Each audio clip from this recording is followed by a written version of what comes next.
Hello and welcome to Legislative Report with your State Representative Warren Kampf. I'm Laurie Bull. In the closing days of October, the final pieces of the budget passed through the legislature and became law. And here to give us the highlights of that final product is Representative Warren Kampf from the 157th District in Chester and Montgomery counties. Welcome. Hi, Laurie. Good to have you here today to explain this, because I'm sure your constituents have been wondering the details of this a little bit. First, I guess the first question is, there was a different philosophy amongst Senate, House, and Governor, and it was those different philosophies, I guess, that brought us to a point where they had to be worked through to get to a final product. What were the different viewpoints that were kind of shaping the budget agreement, throughout these few months?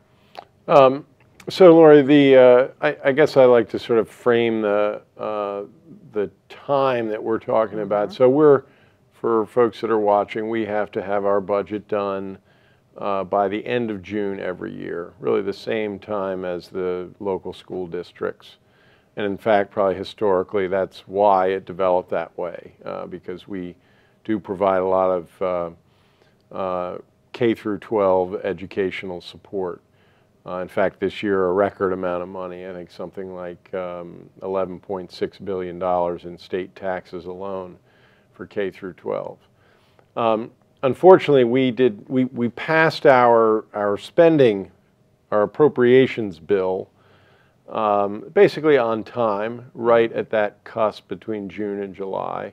And that was a good thing in this sense.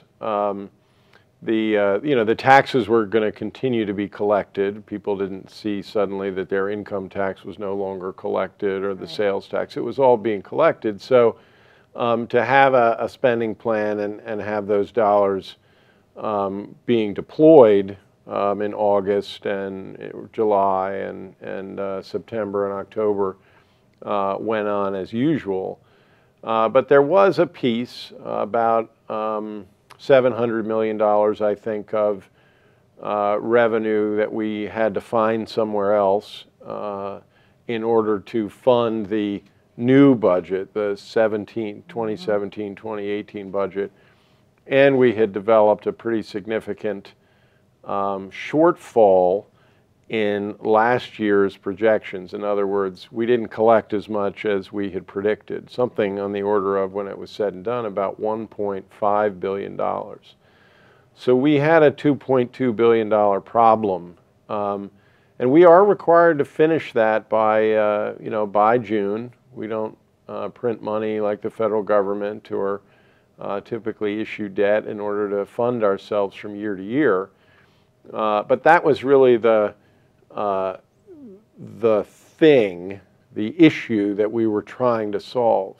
And I don't believe that we should have gone past June 30th in order to do it, but as you indicated, October is when we finish the funding piece, that $2.2 billion missing point. So maybe we could talk about that a little bit. Yeah, so initially when the governor came out with his budget address and his proposal, I believe that's February, he had proposed $1 billion in new and increased taxes, and then we went through the process, and as you said, the initial spending plan was passed, but then the funding side of it that hadn't passed yet, we were still waiting on. And in July, the Senate passed an idea that included $405 million in new or higher taxes.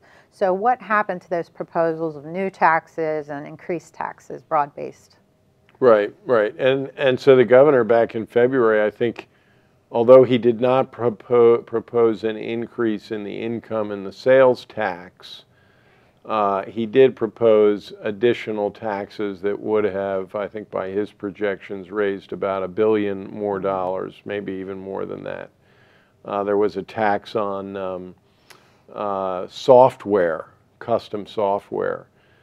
There was a tax on commercial storage, the warehouses that you see along the turnpike or, 422 in our area and out here along the major highways. And then a couple of other proposals, including he often proposes a severance tax on natural gas drilling. We have an impact fee, but he proposes that. So that was sort of his package. And then the Senate passed, there was a severance tax element, although significantly less broad than the governor's proposal on natural gas drilling. But they also proposed increasing taxes on your utility bill. So if you have natural gas heat or natural gas, cooking stove, that would have been taxed on your utility bill. It's not currently taxed. And there was also an increase in the tax on your consumption of electricity. And also, I believe if you have a regular landline, there would be an additional increase on the tax you pay on that. And then I think there was another one on cell phones. There was going to be an increase on the tax there.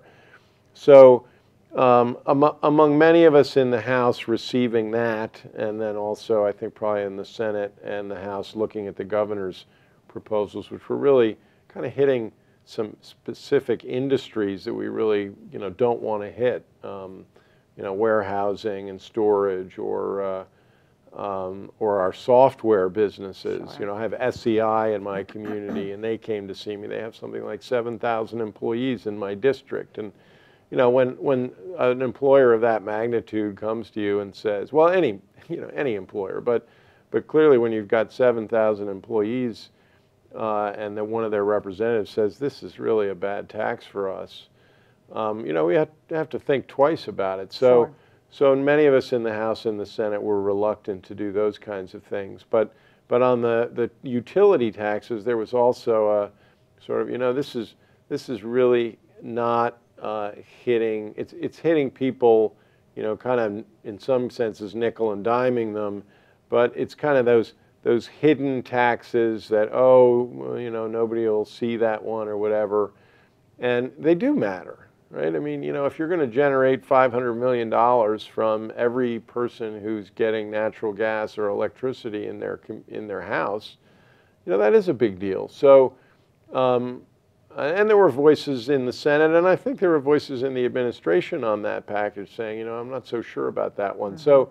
So I guess all that was on the table, and we put some other things on the table throughout February, March, April, and then, of course, as I said, it went on past June, which we can now talk about if you'd like. Yeah, sure.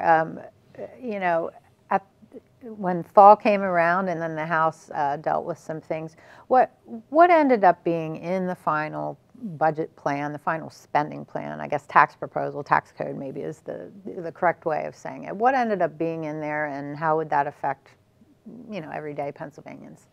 Right. So, in the end, the proposal that passed had just some limited tax matters in it. One was sort of making sure that sales tax was paid by some of these internet marketplaces. Sure. And that'll generate a bit of revenue. And there were a couple of other, sort of things really very much around the edges, but not the utility taxes and not the business taxes that I was talking about. I was disappointed that the severance tax did not get into the final plan. We're still actually working on it. Maybe we could talk about that in a minute.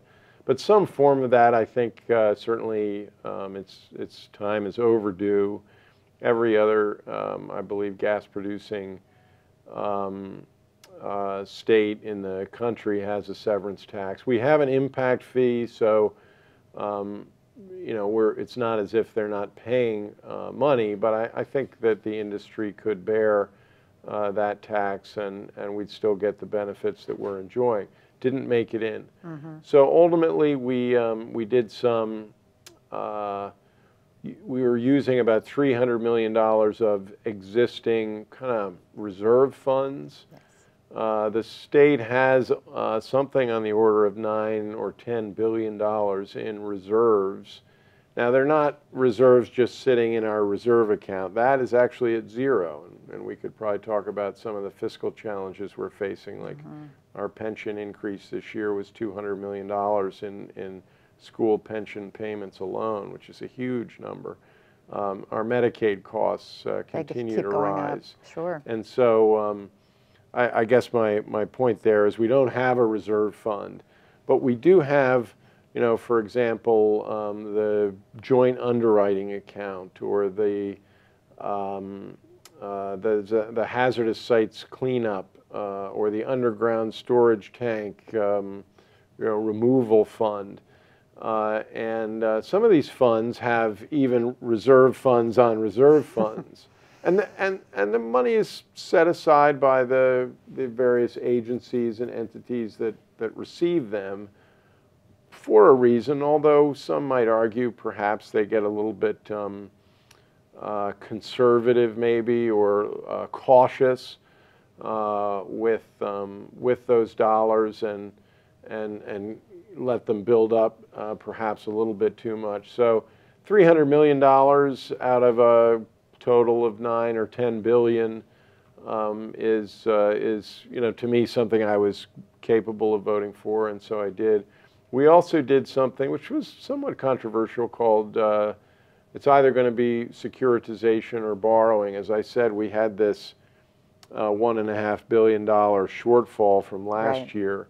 And by the way, I don't think that was anything nefarious. I've been in office 7 years, and our projections have been pretty darn close to spot on each year when we finish, that we collect about what we thought. Sometimes there's a shortfall, sometimes there's a surplusage, but not some big number one way or the other. And a number of states, I want to say upwards of 30 around the country last year, had significant shortfalls. Perhaps it was the presidential election, people and companies maybe postponing decisions that had tax liability, not exactly sure, but this coming year we've lowered our projections a little bit from where they might have been in order to accommodate for that. But anyway, in order to deal with that shortfall from last year, we had to do something. So we receive about $350 million every year in tobacco settlement money from the tobacco companies. They pay under a national settlement to every state some money as a part of the settlement for causing cancer in so many people over the years. And we're going to securitize that in some way, either borrow against that stream of money or maybe just sell a portion of the stream of money. And we were using it, so we're going to have that issue, whatever amount it is, maybe 100 million or 150 million a year. We're going to have that issue next year to deal with, and in coming years, because that money probably won't be available for spending.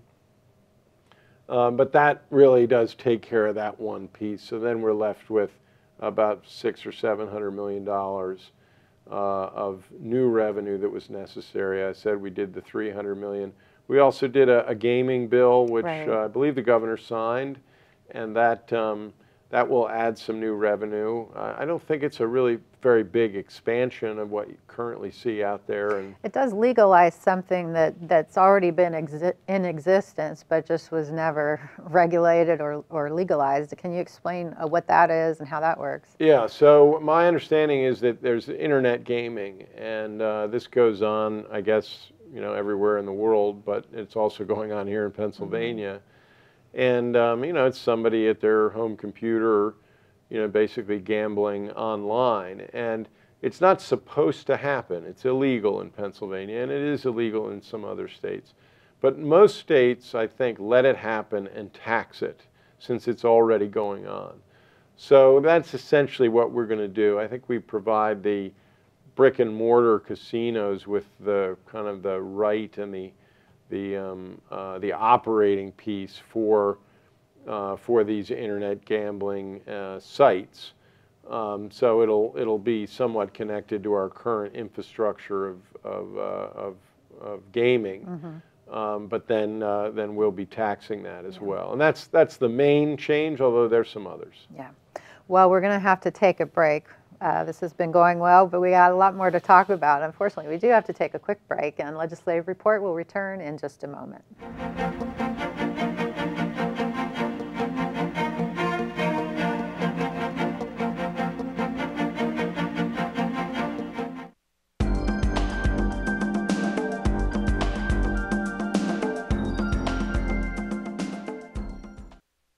Did you know that on October 4th, 1911, the statues that greet visitors in front of the state capitol building in Harrisburg were dedicated to the citizens of the Commonwealth? In 1902, George Gray Bernard was commissioned to design the figures that embellish the front of the Capitol building. During the installation period, Bernard explained to the General Assembly what each sculpture symbolized. The Southern group, titled The Burden of Life, depicts the story of Adam and Eve followed by the fall of man in the forms of despair. The Northern group, titled Love and Labor, depicts male and female figures reaping fruits of labor and advances to a new Adam and Eve who gaze westward into the future. Recently, both sculptures underwent restoration to prevent further deterioration from their natural beauty. Now you know. And welcome back to the program. I'm Laurie Bull here with your state representative, Warren Kampf. We're discussing the budget process that was recently completed in late October. And one of the highlights in this spending plan and the tax code that was passed, there's some good things being done for education. Basic education, early childhood, and special education all received increases also to the state system, universities. Can you talk about the importance of this commitment to our students and their well-being and their education? Well, I mean, it's absolutely critical to Pennsylvania. My children go to our local public schools, and we live in an area where the resources that are available to them, the quality of teaching that they have is excellent. A lot of it's locally funded. But we receive some state dollars, and I know the school district uses it in furtherance of those important goals. I want my children to succeed. I want them to have access to the best teachers, the best curriculum, because I want them to, be able to have a lot of choices when they graduate from high school and probably from college, and let's just face it, money is a part of that. Mm-hmm. So we added $100 million to basic education, so we're up to a record, I think, on that line item of something north of $6 billion. All in for K through 12, as I think I said, we're north of $11 billion, which combined with the local effort, the property tax and local income taxes that are collected around the state, I think we're up at perhaps the $28 billion mark, which ranks us in the top 10 in the country. So we've got a continued commitment to K through 12. There are always voices that seek more, but I think this one was consistent with what the governor had asked for. Mm-hmm. And so there's an indication of bipartisanship and people working together and also living within our means. We added $25 million for special education, and we added another $25 million for pre-K, I believe. So, that's a continued commitment. We're at record highs, and we should keep doing that. And then higher education, we fund to some extent our state-relateds, Temple and Penn State and Pitt and Lincoln. It varies depending on their budgets. Sure. I think Penn State, we give them a couple of $100 million, but that's only about 4% of their budget or something like that. So they're a great big entity, and we're a necessary and important part of their budget, but not the lion's share of their resources. But we got all that done. They're level funded from last year, so we did our job. I wish we had passed that in June. We didn't do it until everything else got wrapped up in October. But that's completed. And then we increased the state-owned contribution. So that's the Millersvilles and the Westchesters and the rest of our state system. So we're doing the best we can with what we have, and that's a critical piece of this budget. And in order to do that and make our pension payment and make our Medicaid payments, believe me, we had to do some serious cost savings, mm-hmm. built some efficiencies into this budget. So for those who really want to hear that and want to see that we are trying to be as efficient as possible and not always spend, I assure you, in order to enact a budget without significant tax increases, given the state of the economy and the structure of our tax system. Every year that I've been in the legislature, we have had to do significant savings or find significant savings in order to get it done. And one of those cost drivers, back to the public schools, is the pension costs. And we've been talking about it on this program for a long time, and that's been an issue that you've been involved in for a very long time, and that's the restructuring of the public pension system. And finally, there was some changes made to kind of help reduce the expenses going forward, and that was done, was that in June? I think the governor signed it very early June. Okay. Yeah. We haven't had a chance to discuss that yet.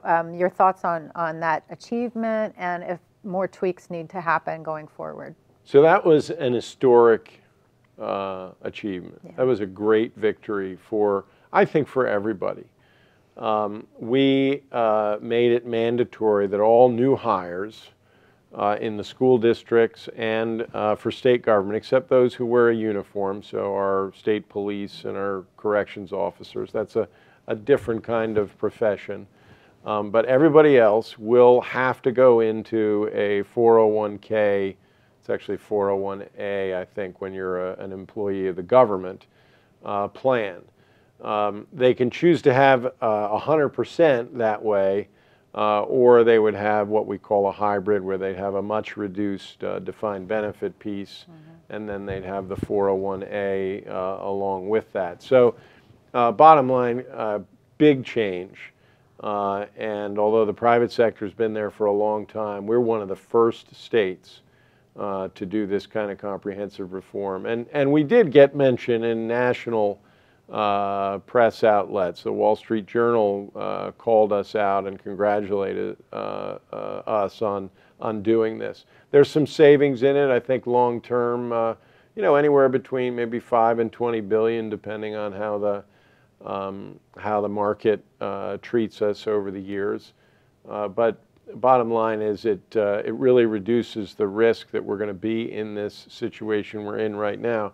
And right now, let me just tell everybody, if you didn't know it, 10% of the state budget, 10% of the state budget is going to our annual public pension contribution. There are a lot of reasons for that. The teachers pay in and the public employees pay in. But some mistakes were made on the benefits that were crafted some years ago, and then also on whether to make contributions some years ago, and we're paying the price for that. But no enterprise, no government should be in that situation, and it's crowding out everything else. It's causing property taxes to get stressed, school budgets to get stressed, and it's stressing our budget. We mentioned it earlier, and we only have a few minutes left, but you had talked about the severance tax as being something that's been bandied about. What are your thoughts on the need for that? Do you see it as a part of maybe next year's discussion in the budget? I'm hopeful that we will vote on a bill sometime, in the very near future. The Senate, as I said, had it as a component of their tax bill that they sent us back in July or August. And I think that a severance tax, so this is a tax on natural gas drilling at the wellhead. So, I mean, taxes are passed on, so perhaps it will impact everybody at their, on their bill. Utility meter, right on their bill. But bottom line is, I do think that in that respect we could use some new revenue, and I think that it will be okay. Everything will be all right. So I support it, and if it happens soon, I plan on voting for it. And my guess is if it doesn't, it will be a discussion point in next year's budget. If you had to look in your crystal ball, where do we stand as a Commonwealth now, and where do you see things going? Do you see another difficult budget negotiation next year? Well, there was some discussion of that, and I do think with all the component parts that I talked about from this year's budget, there's a pretty good chance that we won't have this kind of difficulty, and we won't have that kind of a revenue shortfall. But we are we got to keep our eye really on the economy, and so I'm not going to predict 100%. Yeah. Well, we just have like 2 minutes left here. One thing that has been a crisis statewide has been the opioid crisis. Do you want to update folks on what the legislature is doing, to try to stem this tide here? Right. Well, and some of it, although not all of it, some of it is about resources. State and federal money was increased this year by about $60 million. I think we're putting in about $250 million, largely for drug treatment, for helping folks make payments on Narcan, which is sort of the saving drug that you administer when somebody is OD'd. Actually, some private insurers and whatnot have stepped forward to fund some of that as well. So, in addition to resources, we've worked with the medical community, but also passed some laws that they must comply with. Restricting their ability to write, these huge prescriptions, either if you're coming out of an emergency room or if you're a minor.